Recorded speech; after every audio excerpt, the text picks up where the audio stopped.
Rahim, and we are back. We're live again. So all of you who are watching us right now, the first thing to do is let me know that you're watching. Myself and my guest, I have Richard, who is with us tonight. Richard is a former pastor. And what denomination were you? I was Baptist. Baptist. One of the many multitudes of Baptists, but one of them, yep.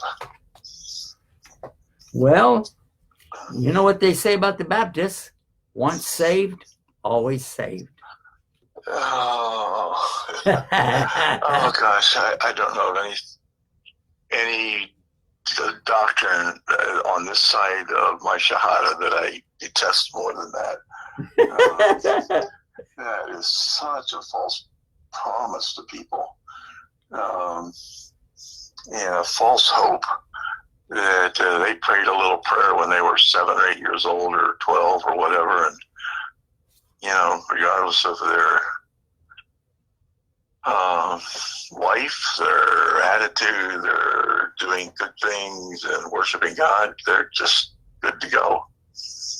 And that's just so crazy. But that's all built around the whole doctrine of things there as well. So I wasn't a Baptist, all right? Yeah, you're Lutheran, weren't you? Huh? Were you Lutheran or? No, actually, we were disciples of Christ.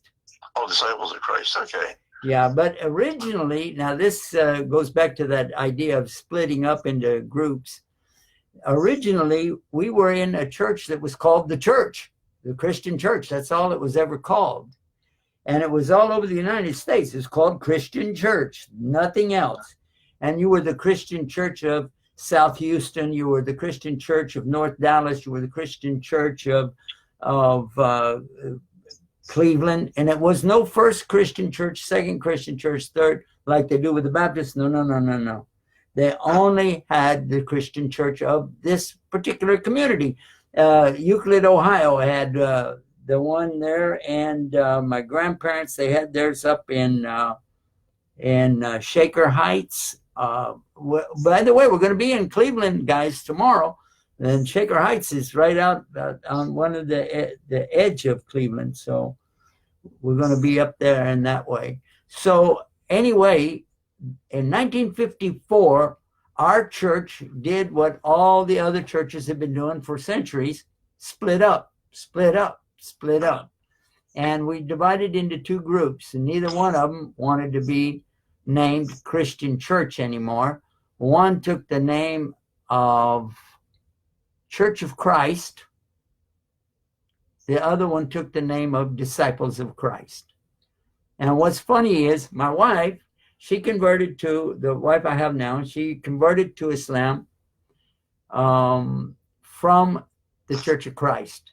And I converted to Islam from the Disciples of Christ. So we brought it back together. Yeah. Alhamdulillah. Yeah. I wanted that was the Church of Christ, kind of like the Christian Church, the Disciples of Christ, because there's another Church of Christ in Protestantism that's a very conservative group as well. There's actually two churches of God. I used to be involved with the Church of God at one time, helping them with the music and everything. I used to sell pianos, organs, and we had the Estes pianos and Estes organs for a long time. I saw one of the companies that we used to have that made the pianos for us, put our label on the pianos. Yep. And one of the labels was ST, ESTY. Have you ever heard of the ST pianos or ST organs? No. Well, anyway, I saw one at a thrift store yesterday. And originally, these sold for about $1,000 in those days. They would be about $3,000 today. But they had it on sale for, I think it was $49. But of course, coming into Islam, you have much more things to do than sit around playing music. And I found that the Quran satisfies me 1,000 times more than any music ever did. So I don't need music, and I don't want it around me. So alhamdulillah. I want to go back to one of the things that we were talking about, this splitting up of the churches and so on. In the Quran, Allah tells us about the dangers of splitting up, and He even commands us not to do that. So it says in the Quran, A'udhu billahi minash shaitanir rajim.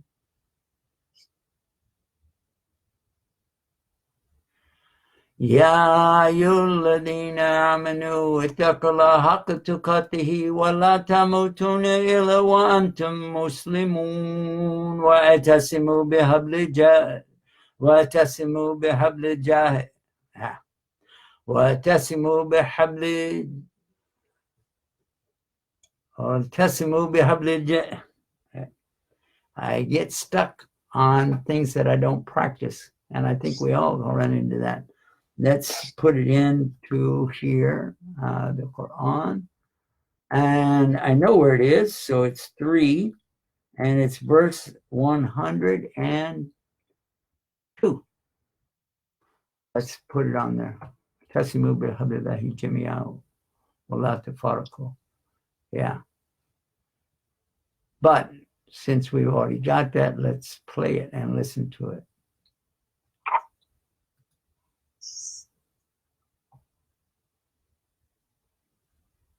102. Yeah, there we go.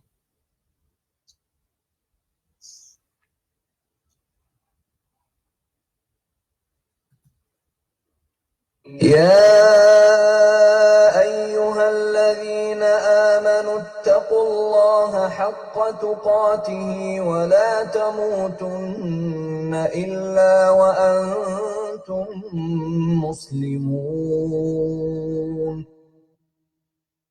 O you who have believed, fear Allah as He should be feared, and do not die except as Muslims in submission to Him. واعتصموا بحبل الله جميعا ولا تفرقوا. Okay, in that part it says, and hold firmly, all of you, Jemiah, to the rope of Allah together, and do not become divided. And that is so critical for us to know today, because our Prophet Muhammad, peace be upon him, sallallahu alaihi wasallam, he said what means in English that as the Jews and Christians will divide up into 71 or 72 groups, you Muslims will divide into 73. Now, first, let me tell you about the numbers. The numbers are not don't take them literal.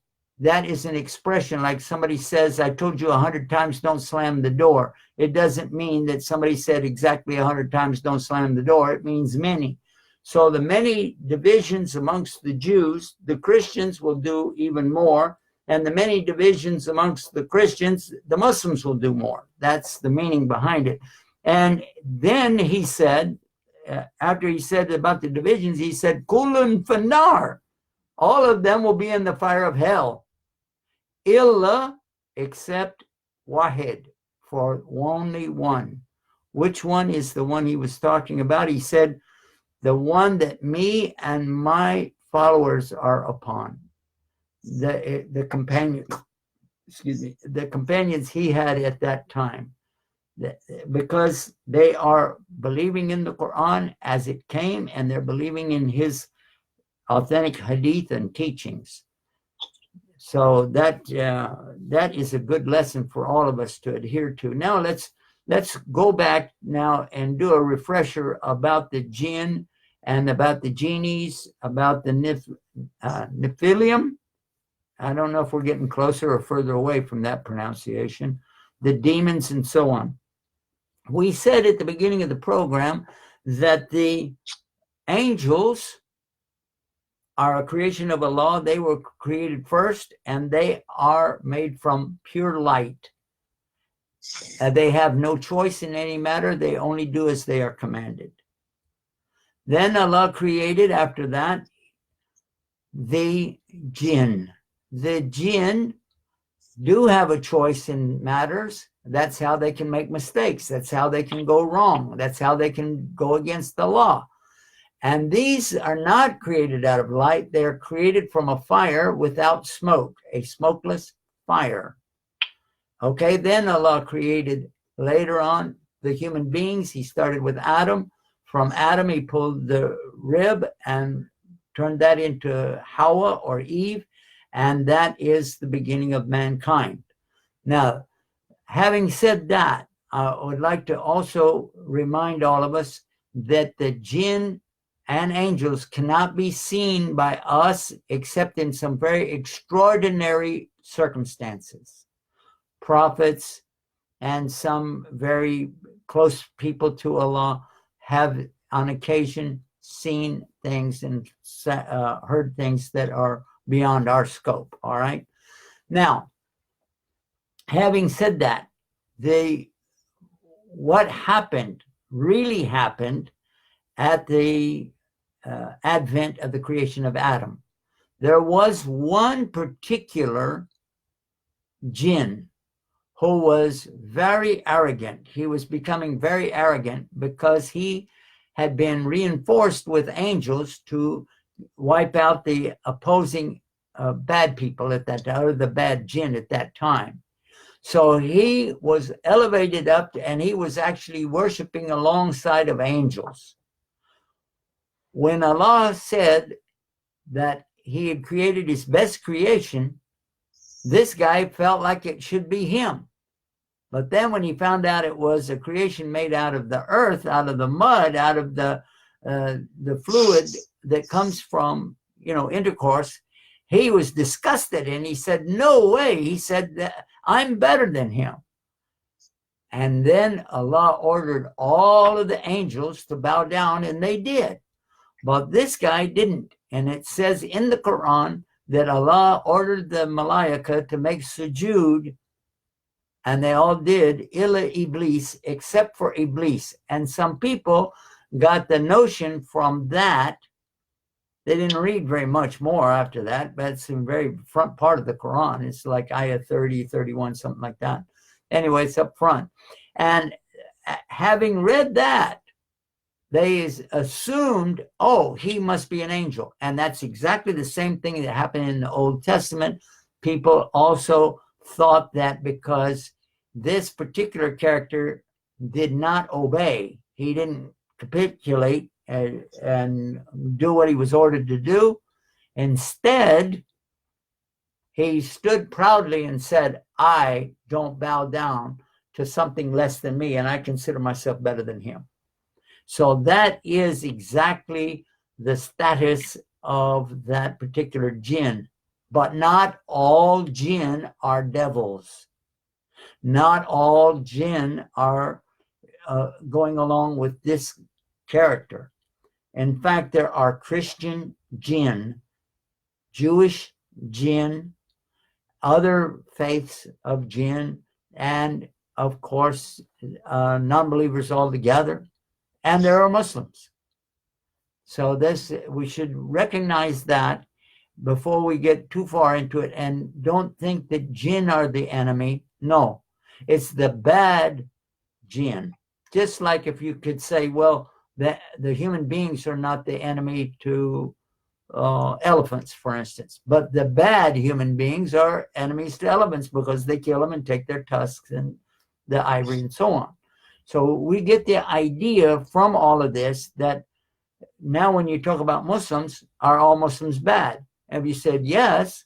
Then you haven't really thought about it, because 1/4 of the population of the earth are Muslims. And only 300 million are actually Americans who have that kind of a view, and not all of them have that view. So there is, some limited thinking along the way. We need to realize that there are bad people, bad jinn, bad Christians, bad Jews. bad Republicans, bad Democrats, bad Boy Scout leaders. There are bad priests, but they don't make up the majority of any of those things that I mentioned. In fact, we need to know that these are the minority, not the majority. And I would like to clear all of that up before we go any further with what we're talking about. David, I'm sorry, I have Richard with me tonight. Richard, what are your comments on what we just talked about? Well, I guess I have a question. All right. Is that of the jinn that are the evil ones, are they about disrupting those who are walking by their faith life and worshiping God? And if so, how do they do that? And what can we do to ward them off? You're exactly right. That's on target. That question is a natural follow-up to what I just said. The one that we're talking about in particular, that stood proudly and refused to bow down according to what the commandment. The angels, as I said, they have no choice. They had to bow down anyway. But he had a choice because he's not an angel. He's from the jinn, and he refused to bow down. Okay, and so doing that, now what that did, that committed him to be a member of the hellfire. And he knew that. And he said, I don't care. Look at this. He's telling God, I don't care. Just let me live long enough, and I will prove to you that I'm better than him. He's less than me. You're wrong. You are not right about this guy, this Adam and his offspring. And you let me live long enough, I will take all of them to hell with me, except for those that you actually guide. So that is a big danger, a huge danger. What can we do to ward it off? All right. Now, again, I want to go to recitequran.com and put the slash mark up there, then put a number 2, then put the colon, and then put 255. When we do that, we're going to be able to hear one of the number 1 of all of the verses of the Quran to ward off that kind of problem. This is a single verse right here. It starts with the word Allah.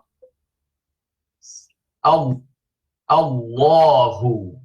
Allahu. And then it said La.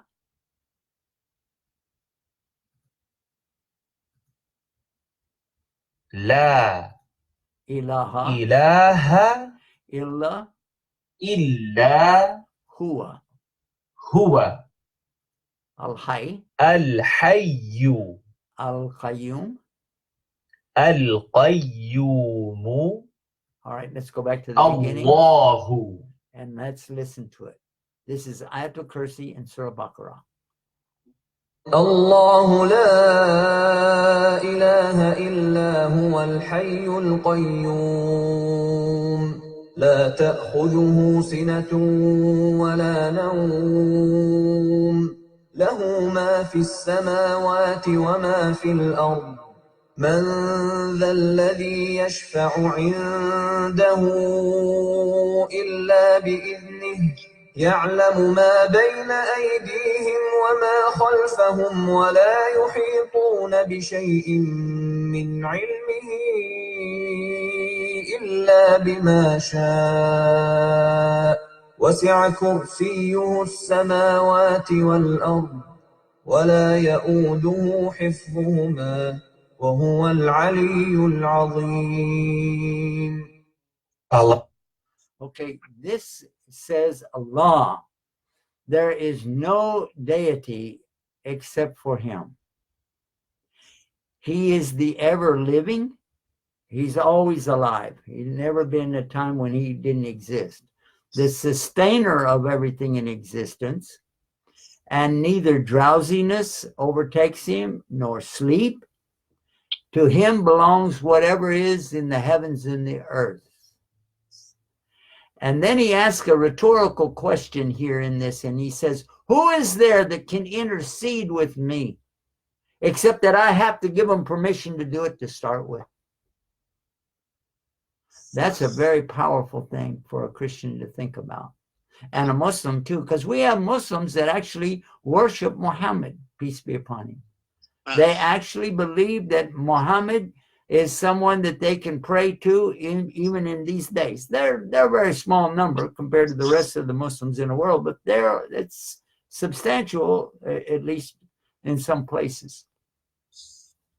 Now, he goes on to say that Allah, he knows everything from before and after. Before it happens, after it happened, he knows where everything is. In other words, he knows all. His knowledge encompasses everything. Then he says this statement, and you, meaning all of us, do not have any knowledge except what he wills for you to have.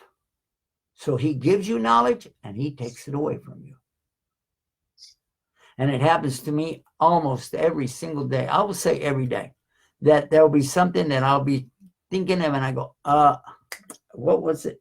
Like just a few minutes ago when I was trying to recite the Quran and a simple word and it just slipped my mind and I couldn't think of it no matter how much I tried. So I went back to the Quran and played it. So this is showing us we have no knowledge except what he gives us. But then he says, Wasi'a kursiyuhu samawati wal ard.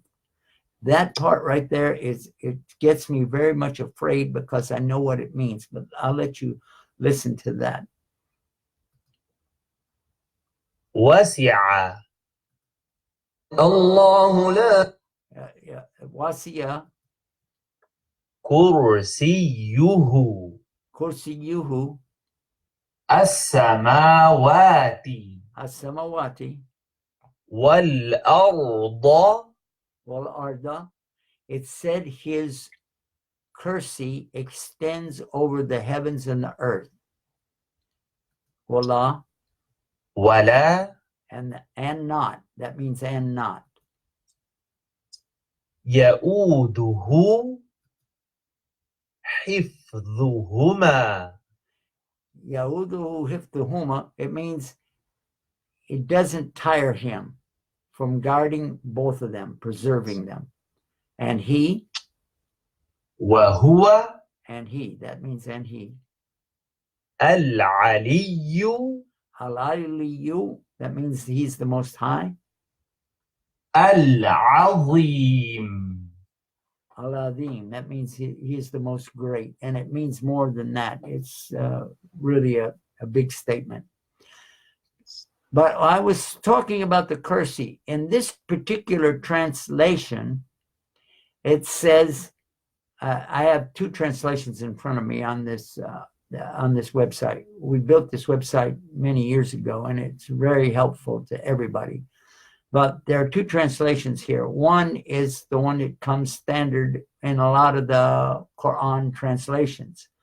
The one at the bottom, though, is the one that you should hear. He actually says kursi instead of the translation. Because the translators have always thought that, in the English translators, thought it was the throne of Allah. Kursi does not mean throne. Arsh means throne. And so that is the interesting part about this, because the Prophet, peace be upon him, was talking about this particular ayah. Because somebody asked him, is that kursi, is that the throne of Allah? He said, is the kursi mentioned in this verse the throne of Allah? Because kursi can mean a chair or a stool or something you just sit on. So he said, is this the arsh, the throne? And the Prophet, peace be upon him, huwa qala la. He said, no. No, it is not. He said it is sitting in front of the arsh, in front of the throne, like a footstool, okay? And then he said, it compares in size, the kursi to the throne compares in size like you would take a ring and throw it into the desert. Now that's an amazing comparison. Something as small as a ring compared to the northern part of the Sahara Desert, the northern part of the continent of Africa. That's unbelievable. And then the Kursi becomes the desert in comparison to the universe that we know. So that's when you say, and he is Wahuwa Aliyul Azim, and he is the most high and the most great. Wow. That is truly amazing, truly amazing. Now, let us come back now to the subject of the Jinn and see where we are with that. Have you ever wondered about other religions if they have any of the same experiences that we do? Because they obviously, you know, if I'm a Christian and I look at Jews and Muslims, I say, well, they're not the same as me. And if I'm a Muslim, I say, oh, those guys are not the same as me. And I know that people have a tendency to get steeped into their particular schism or group that they're hanging out with, to the extent that, like what we told in the joke earlier, that somebody says, oh, you sit in the front of the church. Oh, okay, that's all right. I sit there too. Which side do you sit on, left or right? And the guy said left, and he, oh, okay, you're one of those. I don't have nothing to do with you. And yet they're meeting overseas in Europe somewhere. All of a sudden, that those kind of differences can separate people. And the sad news is that we don't realize that we have an obligation. This is not just to get by in life. This is an obligation that we have to spread this beautiful way of understanding to anybody and everybody who will take the time to listen. They don't have to believe it, but we have to make the effort to get it out there. That is our job. That is our calling, as it were.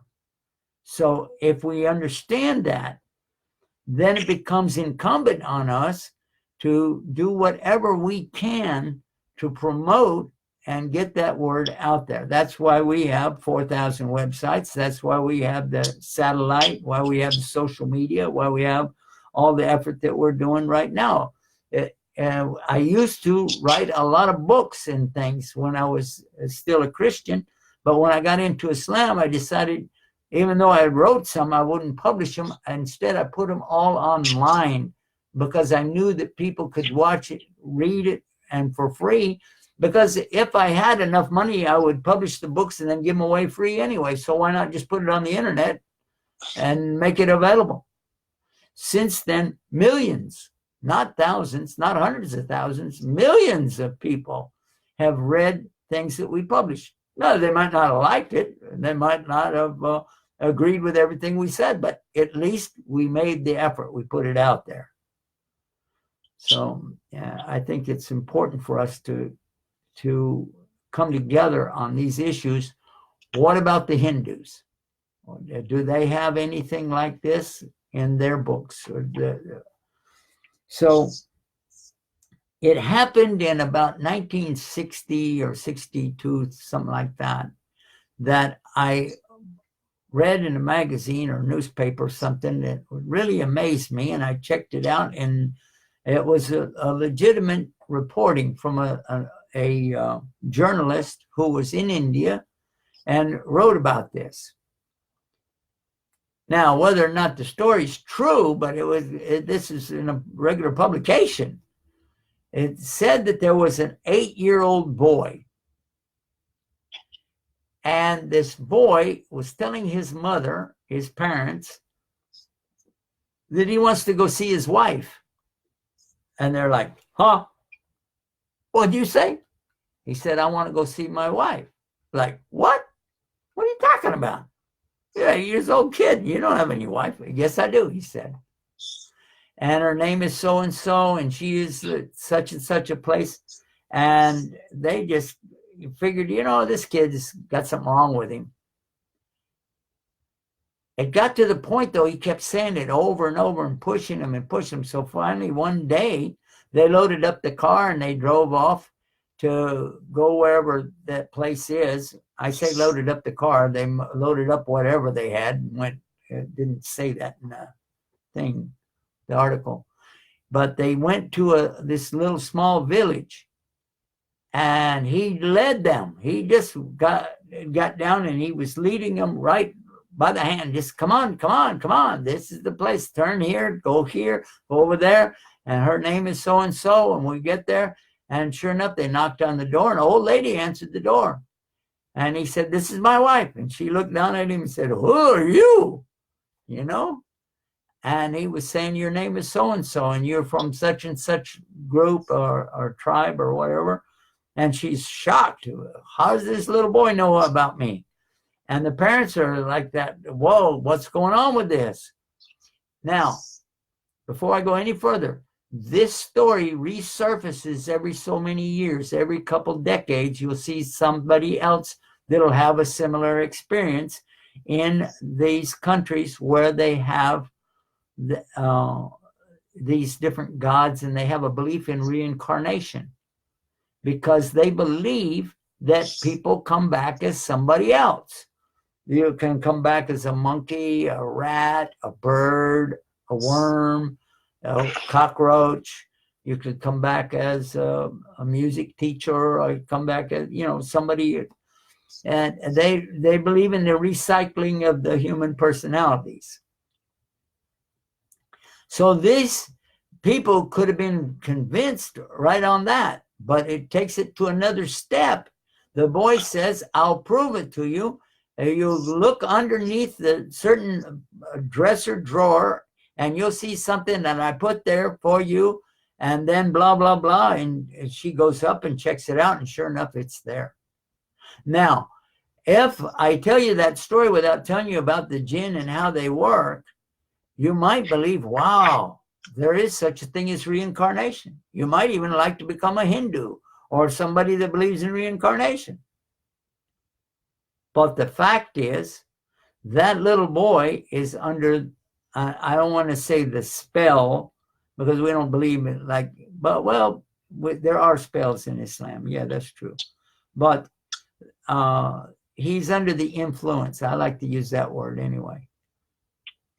The influence of a jinn, because our Prophet Muhammad ﷺ, peace be upon him, he told us that when we're born, every one of us has a jinn attached to us called I forgot the name of it. I guess I'm going to prove that that verse of the Quran. You don't have knowledge except what Allah gives you. But this jinn that's attached to us, it stays with us through our whole life, trying to get us to do bad things, to make mistakes.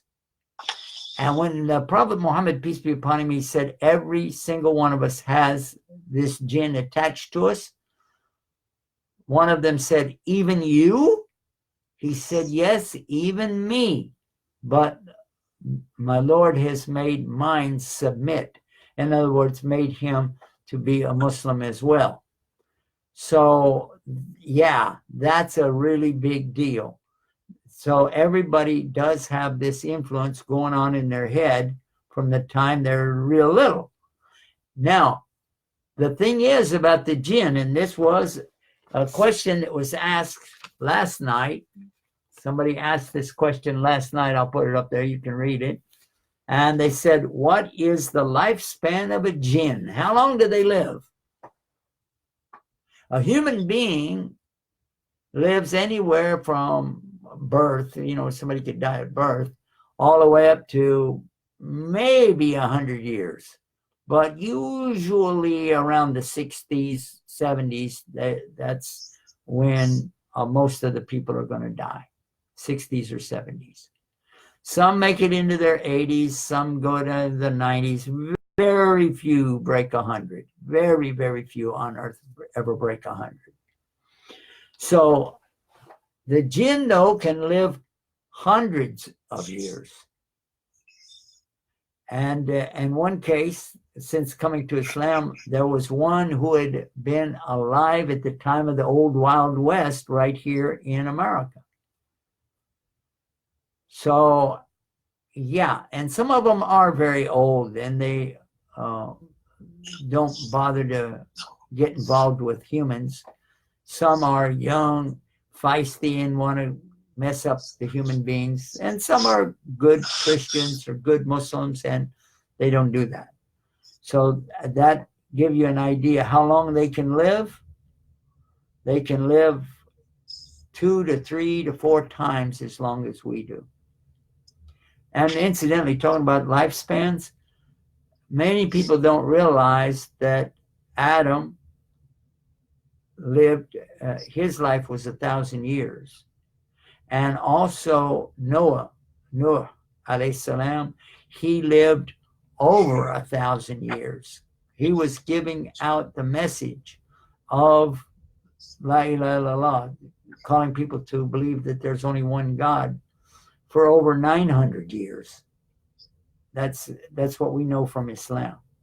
1,000 saved 50, I think is the way it was said. But in any case, we can see readily that the longevity was for the people before us. And there's a whole issue here about comparing us to monkeys, and the monkeys never had that longevity, and they also never had the makeup or the DNA that we have either. So, but now that we've got all of that out of the way, we'll move forward. So, you have any other question? Boy, there's so much. I'm just doing this whole parallel thing of my experience as a Christian with believed. Satan was almost like the spearhead person to attack the Christian believer, or to upset nations, or to start wars, or that's true. That is true. That's very true. Yeah. There's no doubt about that. And so it was like, depending on what sect of Christianity, some of them were very strong on believing, just about everything that negative happened to you. Basically, it was like everything that happens as good is from God, everything that happens as bad is from Satan. Well, that, of course, it's not true, but God, Allah, puts us into circumstances that allow us to make choices. But no devil, no angel, no human has any power to do anything other than what God lets them do. So everything is always remaining in his will, but we do have choices. But for instance, I knew someone who had been in the Vietnam War, and when he came back, he really had a lot of problems, psychological issues, for a long time. He spent over a decade mixed up and crazy about this and that. And in about 15 years after leaving the military, he decided to end his life. And he put a gun into his mouth. He had a collection of guns. He put the gun into his mouth and he pulled the trigger. And the gun went off and went, believe it or not, it went right through his brain. But he didn't die. In fact, he lost his eyesight, but he could still talk. He could still communicate. Not as well and not maybe as clear-minded, but he's still alive. So you cannot even kill yourself unless Allah wills you to die.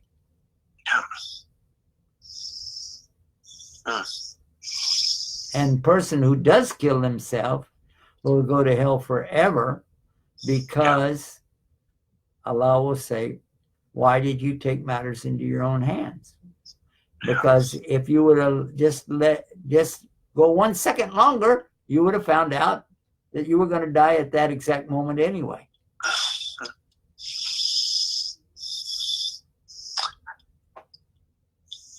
You don't disrupt the will of Allah. That's an amazing thing. All right. So I think we've covered a lot of topics tonight. We've had a very long discussion about these different things. And I hope, and inshallah, God willing, and the creeks don't rise, we'll all be out there with you guys tomorrow. And hoping very much to have a good program then. And I hope that you will take the time to share this right now. And let's see if we can get a lot of folks to see it. By the way, you guys are doing something that is against the statistics. By staying tuned to this, you're breaking all the statistics that Facebook, Twitter, and all these guys come up with, because they say that anything over 10 minutes, you know, you lost your audience. But you know what's amazing? What's amazing is two things. One, we didn't lose audience. Two, the thing they say is that long videos don't get shared. They don't get shared. But guess what? They've been sharing these so much that the one that we did, was it last night or night before? I think it was night before. Yeah, night before last. That one has over 33,000 views.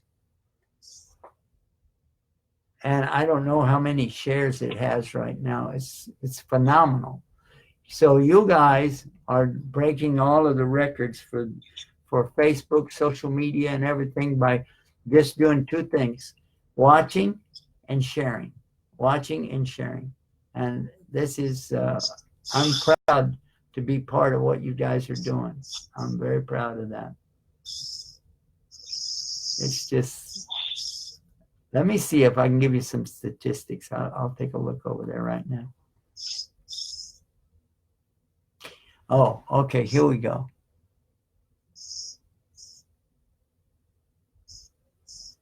The one that we just did earlier, the first one, we did two tonight. That one has already had 10,000 people reached. And, oh, the one we're doing right now has already got 9,000 on it.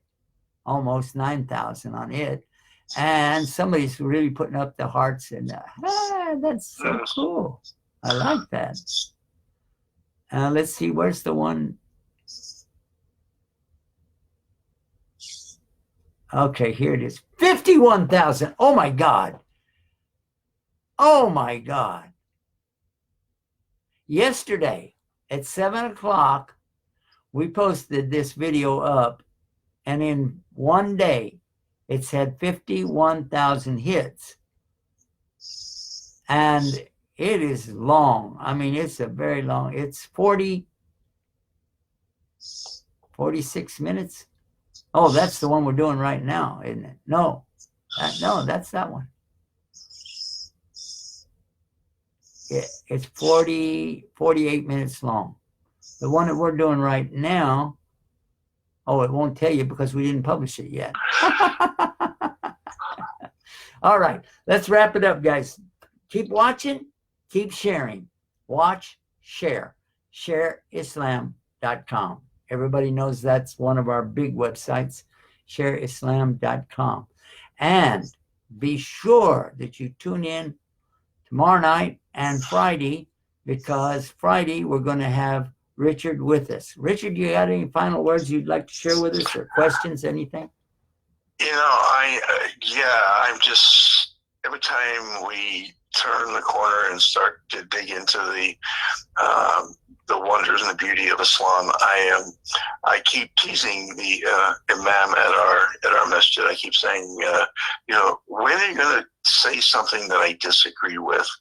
When are you going to say something that really, you know, stirs up my feathers? Because I've been there a year and a half, and every new truth that comes out, it just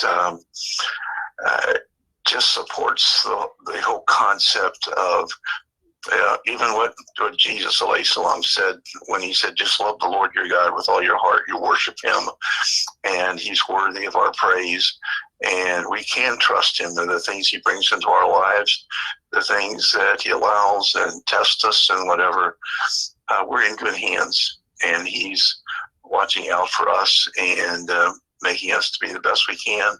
And it's a real comfort to rest in that rather than having to struggle and stir up things and try to make things happen. And it's wonderful to be a Muslim. It is. It really is. And lest we forget, after you're in Islam for a few decades, sometimes you start thinking, well, maybe if I would have done this or that. But then you realize, no, everything is by the plan of Allah. There isn't really an alternative past or an alternative future. There is just one, and that's the plan of Allah. Yes. Alhamdulillah.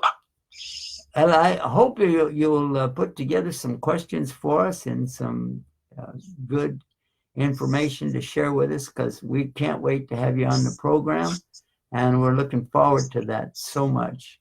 So inshallah, until we can be together again, I leave you in the trust of Allah and ask Allah to keep you strong and all of our viewers strong, and keep us faithful, keep us on the right path, inshallah, God willing. And with that, let's sign off, come back to our program here and sign it all off. Guys, one thing, I want you to keep on doing what you're doing right now, because this really shows me that we're doing the right thing. And I'll work harder, and I'll ask all of my guys to work harder too, because you're doing what you're doing. Keep watching and keep sharing, inshallah. And stay guided with Guidance TV. Assalamu Alaikum.